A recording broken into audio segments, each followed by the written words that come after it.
असं होतंय. ते केल्याशिवाय मजाच येत नाही ना आम्हाला सुद्धा. बोला.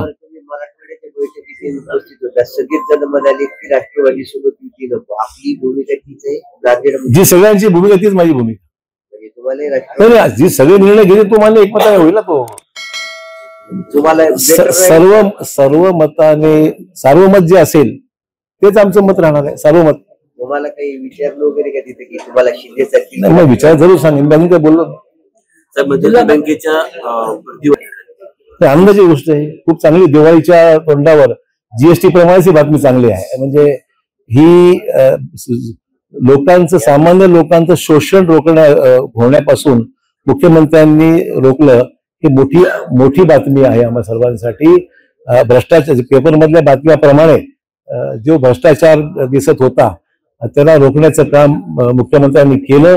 त्याबद्दल राज्य सरकारचं आणि मुख्यमंत्र्यांनी अभिनंदन करतो. जीएसटीचे जे आता डिटेल्स आले त्यात कपडा स्वस्त केलाय सरकारने, पण कपडा बनवण्यासाठी जे मटेरियल लागतं त्याच्यावरती 8% जीएसटी एक्स्ट्रा केलेला आहे. असं आहे की महत्वाची गोष्ट, शेतकऱ्यांची माहिती घेतो, त्यांचं काय म्हणणं समजून घेतो, शेतकऱ्यांचं म्हणणं त्यावरती काय समजून घेतो आणि त्याच्यामध्ये सुधारणा करायची गरज असेल तर आम्ही केंद्र सरकारकडे पाठपुरावा करू. साहित्य संमेलनामध्ये अण्णाभाऊ साठे साहित्य संमेलनामध्ये आज आपल्या भाषणावेळी गोंधळ झाला. काय झालं? काहीच गोंधळ झाला नाही.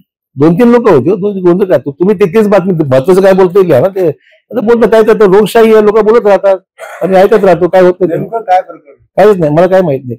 मी माझी बोलून बंजारा समाजाने तुम्हाला अडवलं? मी थांबलो तिथे. उलट तुमची बातमी चुकीची, नीट व्हेरीफाय करा. तिथे होते 15-20 लोक होते, त्यांचं तेच मागणं होतं समाजाचं आहे ते. तर मी तिथून चाललो होतो. मी लोक तिथे पाहिली बाजूला आणि मी थांबलो. गाडी मी स्वतः थांबवली. तर मला निघून जाता आलं असतं ना. मला जर जायचं असतं तर मी सहज निघून गेलो असतो. काही जास्त लोक नव्हतीच. पण मी लोक थांबले असं मी थांबलो. त्यांचं म्हणणं काय निवेदन स्वीकारच थांबलो मी. यापूर्वी जेव्हा स्थानिक स्वराज्य संस्थेच्या निवडणुका झाल्या होत्या तेव्हा काँग्रेस पक्षात असताना आपण असं म्हणाला होता की गाडीमध्ये कोण बसले हे बघू नका, ड्रायव्हिंग सीटवरती मी आहे. आताही तेच स्लोगन असणार आहे आता आगामी निवडणुकीमध्ये? एवढे ड्रायव्हर बसले ना माझ्या बाजूला. काय सगळे ड्रायव्हर आहेत, सगळे म्हणून सामूहिक कामाचं काम करू. ड्रायव्हिंग सीटवर तुम्ही नाही येतात? आम्ही आहोत ना, ड्रायव्हिंग करतो. काय काळजी करता? एका गाडीला 2-3 स्टेरिंग होऊ शकतात ना. काय होतं काय बघू आपण. दिवाळीची खरेदी करा राष्ट्रवादीचे आमदार. मला काय मित्र पक्षात बोलता येत नाही. मला जास्त. 100 रुपये कोंबडी येते का?